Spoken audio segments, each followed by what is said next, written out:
Kalau tadi yang sudah kalian pelajari terkait POR, Predetermined Overhead Rate, itu adalah Plan Wide Overhead Rate. Artinya dia itu perusahaan menggunakan satu jenis rate untuk keseluruhan perusahaan gitu. Padahal kan kadang tuh perusahaan activity levelnya tuh beda-beda antar departemen gitu ya.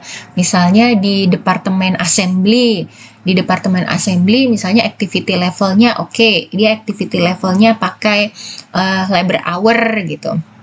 Kalau misalnya di departemen pemindahan barang gudang gitu ya, activity levelnya based on berapa kali pemindahan barang gitu. Nah, karena memungkinkan tiap departemen itu activity levelnya beda-beda, maka kita bisa menerapkan namanya departmental overhead rate. Jadi pornya itu per departemen gitu.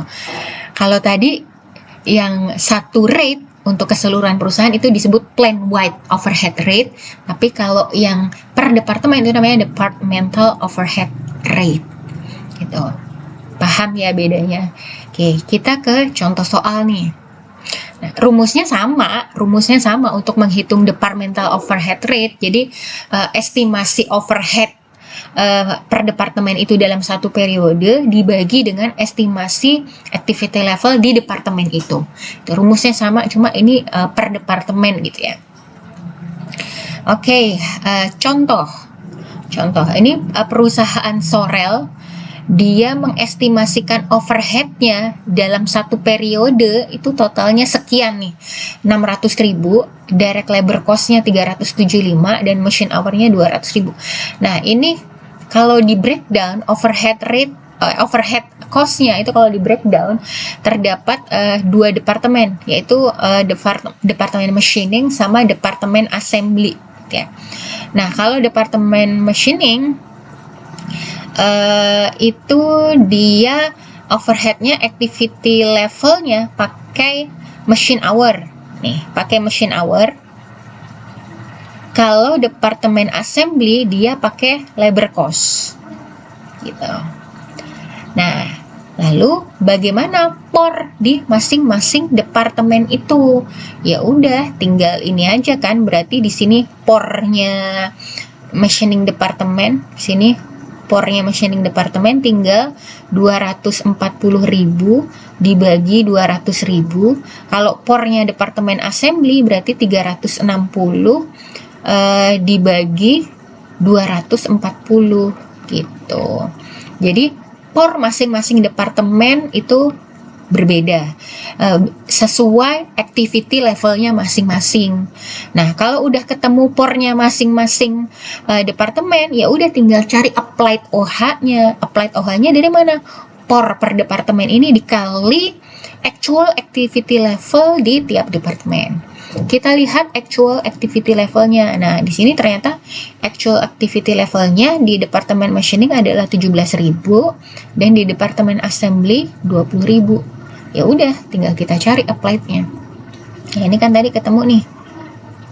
POR-nya machining 1,2, POR-nya assembly 1,5. Tinggal ini 1,2 dikurangi 17.000 machine hour, ketemulah 20.400, dan di departemen assembly applied-nya 1,5 dikali 20.000 direct labor hour gitu. Kalau ini kan tadi machine hour nih, machine hour, kalau ini direct labor hour. Oke, sampai sini paham? Oke, jadi POR per departemen ya udah berarti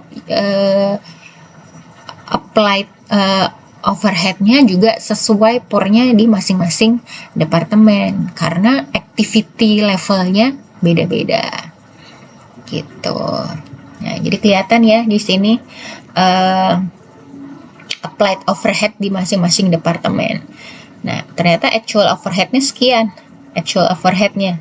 Berarti ini kira-kira under applied ya, karena di sini yang applied lebih rendah kita perkirakan daripada actualnya. Di sini underplate masing-masing sekian.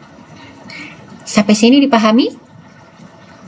Nah, lalu bagaimana jika soalnya kita suruh mengconvert departemen data to plan-wide data untuk menghitung overhead rate.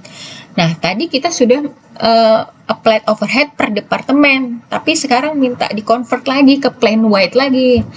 Gitu. Jadi hanya menentukan satu POR untuk keseluruhan perusahaan.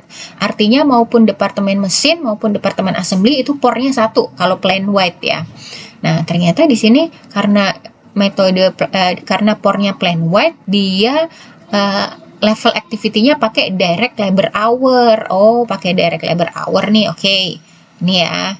Oke. Berarti POR-nya ya POR plan-wide, hanya satu. Untuk dua departemen ini satu rate yang sama. Ya udah, berarti POR-nya tinggal 600.000 dibagi 375. Ketemunya berapa? Rate-nya. Nah, ketemunya 1,6 direct labor hour. Overhead-nya, ya udah overhead-nya tinggal dikali actual-nya ya. Di sini nah, actual direct labor hour-nya 31.000. Berarti ya udah 31.000 kali POR-nya tadi. Ini 1,6 ketemulah 49.600. Ternyata masih underapplied juga 3.650. Oke, sampai sini dipahami ya. Nah, untuk menghitung unit cost, kalau di job order costing system, itunya tentunya total product cost dibagi number of unit. Oke, jadi paham ya bedanya antara POR plan-wide sama POR per departemen.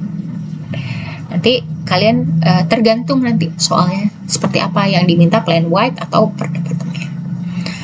Oke, sampai situ dulu. Terima kasih. Semoga bermanfaat.